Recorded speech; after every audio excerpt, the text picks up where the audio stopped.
ओम शांति। मैं हर बंधन से मुक्त, बंधन मुक्त आत्मा हूँ।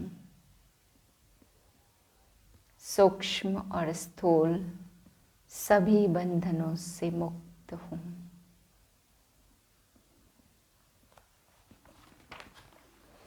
दस 3/2023 के महावाक्य हैं। मीठे लाडले बच्चे, तुम्हारी है रूहानी याद की यात्रा। तुम्हें शरीर को कोई तकलीफ नहीं देनी है। चलते फिरते उठते बैठते बुद्धि से बाप को याद करो। प्रश्न है, सदा खुशी किन बच्चों को रहती है?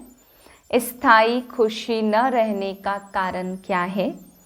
उत्तरे, जो पुरानी दुनिया पुराने शरीर से ममत्व तोड़ बाप और वर्षे को याद करते हैं, उन्हें ही स्थायी खुशी रहती है। जिनकी याद की यात्रा में माया के तूफान आते, अवस्था ठंडी हो जाती, उनकी खुशी स्थायी नहीं रहती। दूसरी पॉइंट, जब तक भविष्य राजाई इन आँखों से नहीं देखते हैं तब तक खुशी कायम रह नहीं सकती। गीत है, हमें उन राहों पर चलना है जहाँ गिरना और संभलना है। ओम शांति। यह बाप कहते हैं बच्चों प्रति, यह तो समझने की बात है। इतने बच्चे सिवाय प्रजापिता ब्रह्मा के और किसके होते नहीं। श्री कृष्ण को कभी प्रजापिता नहीं कहा जाता। नाम गाया हुआ है प्रजापिता ब्रह्मा। जो होकर गए हैं वह इस समय प्रेजेंट हैं। तो प्रजापिता ब्रह्मा की संतान ब्रह्मा कुमार कुमारियां ढेर हैं। यह है प्रजापिता ब्रह्मा की औलाद। तो जरूर प्रजापिता ब्रह्मा का भी कोई बाप होगा ना। बच्चे जानते हैं हमारा दादा परमपिता परमात्मा शिव है। अब वह नई दुनिया रच रहे हैं, अर्थात पुरानी दुनिया को नई बना रहे हैं। इस पुरानी दुनिया में यह तन भी पुराने हैं। नई दुनिया में सतो प्रधान नए तन होते हैं। वह कैसे होते? देखो इन लक्ष्मी नारायण को। यह है नई दुनिया के नए तन। इन्हों की महिमा भारतवासी जानते हैं। यह स्वर्ग नई दुनिया नए विश्व के मालिक हैं। नई दुनिया जो थी वह अब पुरानी है। 84 जन्म लेने पड़ते हैं ना, इनका भी पूरा हिसाब है। कौन पूरे 84 जन्म लेते हैं? सब तो लेते नहीं। 84 जन्म वही लेते जिनका आदि से अंत तक पार्ट है। जो पहले सृष्टि पर थे, हर एक बात लाडले बच्चों को धारण करनी है। यहाँ कोई मनुष्य को नहीं समझाते। यह तो निराकार परमपिता परमात्मा मनुष्य तन में बैठ समझाते हैं। बलिहारी उनकी है, वह नहीं समझाते तो हम कुछ भी नहीं जानते। हम तो बिल्कुल तुच्छ बुद्धि थे। अभी रचयिता और रचना के आदि मध्य अंत को जाना है। हु इज हु इस बेहद ड्रामा में सबसे मुख्य पार्टधारी कौन कौन है? यह अविनाशी बना बनाया ड्रामा है। गाते भी हैं, बनी बनाई बन रही। गायन भक्ति मार्ग में करते, परंतु यह अभी समझाया जाता कि यह ड्रामा का खेल कैसे बना हुआ है। बाप बैठ समझाते, लाडले बच्चे यह तो तुम जान गए हो कि तुमको यात्रा पर चलना है। मनुष्य यात्रा पर बहुत कष्ट सहन करके जाते।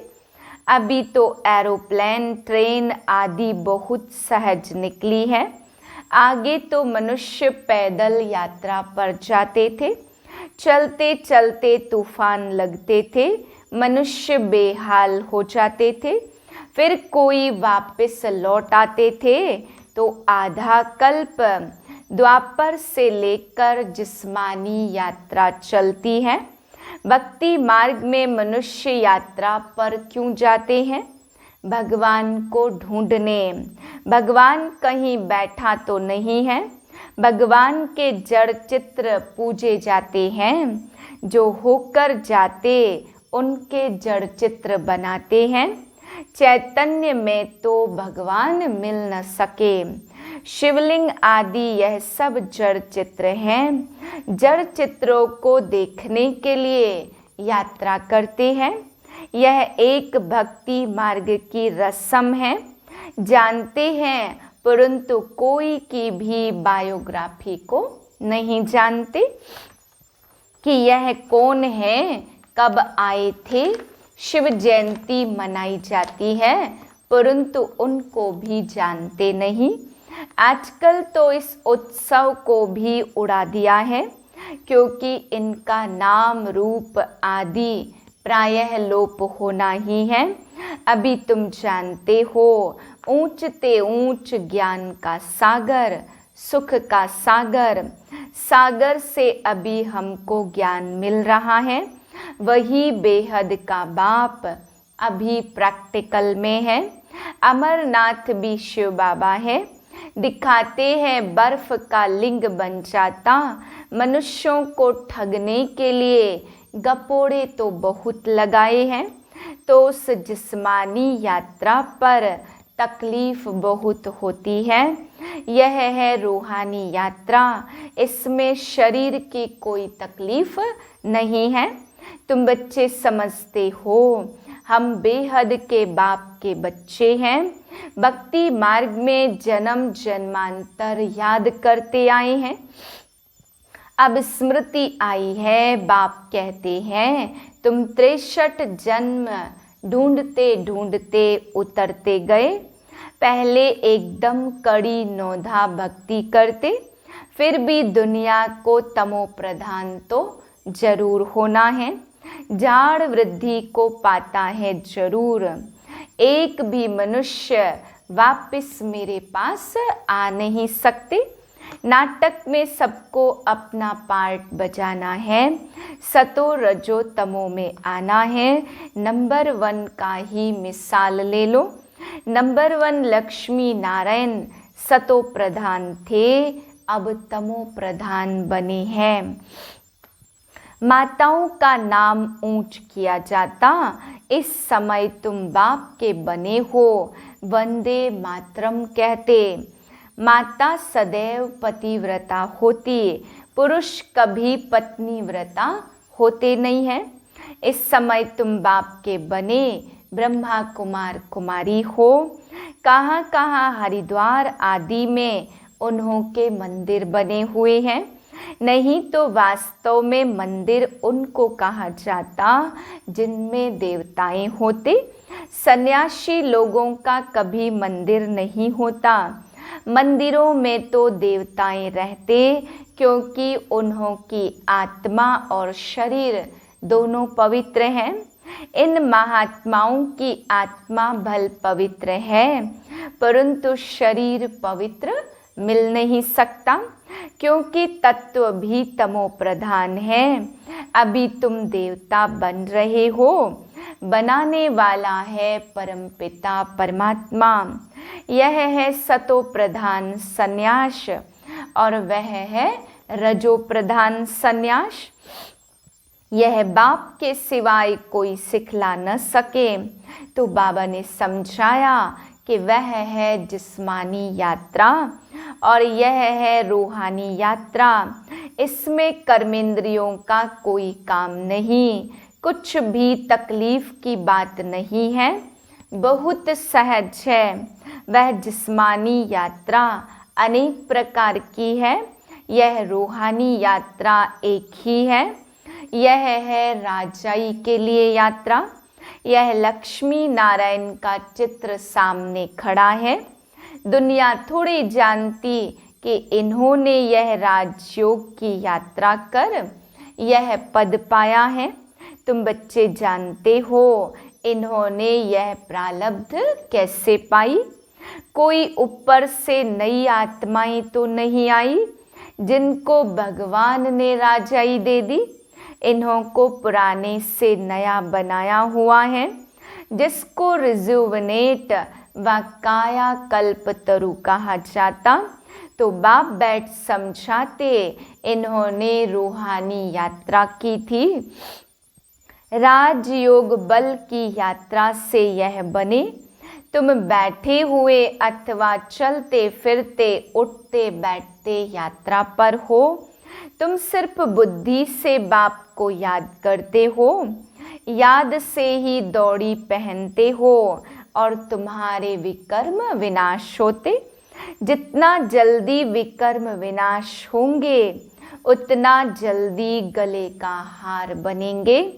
तुम अब वह 4 धाम आदि करते नहीं हो, वह सब भक्ति मार्ग के जिस्मानी तीर्थों पर जाए, वहाँ से फिर लौट आकर घर में विकर्मी बनते हैं।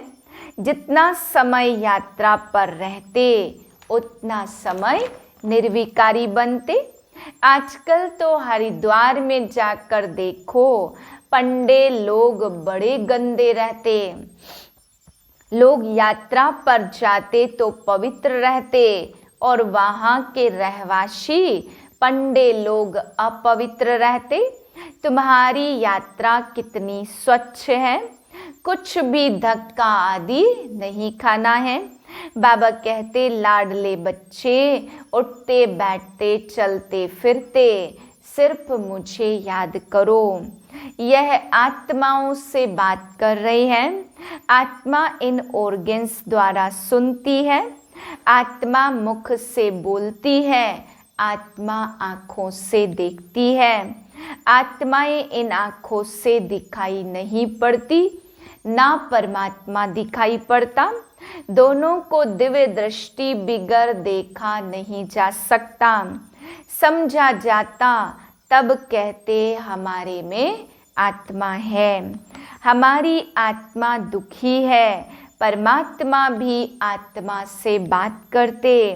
हे लाडले बच्चे, आत्माएं अब तुम्हें मेरे पास आना है।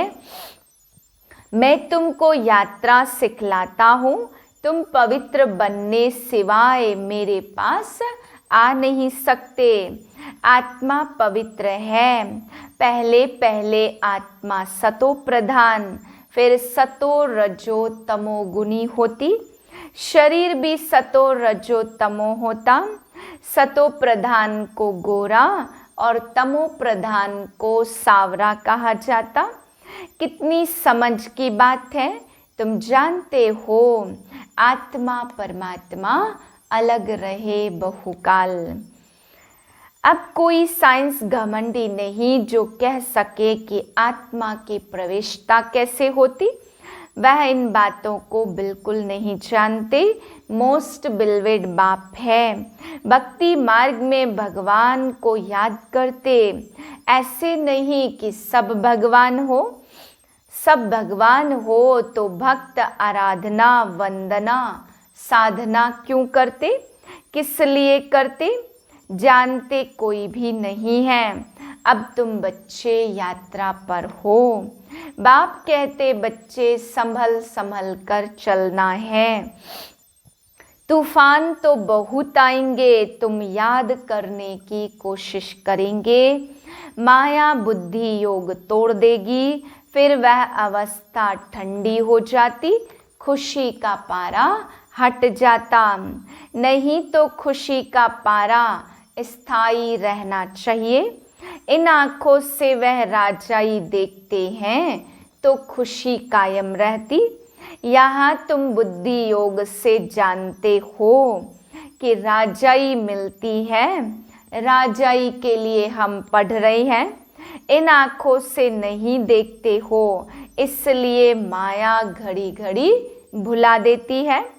बाबा कहते ग्रस्त व्यवहार में रहते हुए कमल फूल समान रहो। यहाँ मनुष्य पुरुषार्थ करते यहाँ की आजीविका के लिए, हम भविष्य की आजीविका के लिए पुरुषार्थ करते। पुरुषार्थ भी याद पड़े, पुरुषार्थ और प्रारब्ध दोनों ही भूल जाते। प्रारब्ध भोगते रहते, पास्ट का पता नहीं रहता। अभी तुम पास्ट, प्रेजेंट, फ्यूचर को जानते हो, और कोई मनुष्य नहीं जो पास्ट, प्रेजेंट, फ्यूचर को जानते हो। इसको कहा जाता त्रिकालदर्शी। बाबा ने रूहानी यात्रा और जिस्मानी यात्रा का कंट्रास्ट भी अच्छी रीति समझाया है। जिस्मानी यात्रा जन्म जन्मांतर करते आए, यह रूहानी यात्रा है एक जन्म की। स्वर्ग में जाएंगे, फिर लौटकर मृत्यु लोक में आना नहीं है। अच्छा, मीठे मीठे से लधे स्वदर्शन चक्रधारी बच्चों प्रति माता पिता बाप दादा का याद, प्यार और गुड मॉर्निंग। रूहानी बाप की रूहानी बच्चों को नमस्ते। हम रूहानी बच्चों की रूहानी बाप को नमस्ते। धारणा के लिए पहली पॉइंट, सतो प्रधान संन्यास से आत्मा और शरीर दोनों को पवित्र बनाना है। पुरानी दुनिया और पुराने शरीर से ममत्व तोड़ देना है। दूसरी पॉइंट, त्रिकालदर्शी बन पास्ट, प्रेजेंट, फ्यूचर को बुद्धि में रख पुरुषार्थ करना है। नॉलेज को धारण कर स्थायी खुशी में रहना है। वरदान है, पुराने हिसाब किताब को समाप्त कर संपूर्णता का समारोह मनाने वाले बंधन मुक्त भव। इस पराये देश में जब सभी बंधन मुक्त आत्मा बन जाते, तब बाप आकर स्वरूप और स्वदेश की स्मृति दिलाकर बंधन मुक्त बनाए स्वदेश में ले जाते और स्वराज्य अधिकारी बनाते। तो अपने स्वदेश में चलने के लिए सब हिसाब किताब के समाप्ति का समाप्ति समारोह मनाओ। जब अभी यह समारोह मनाएंगे, तब अंत में संपूर्णता समारोह मना सकेंगे।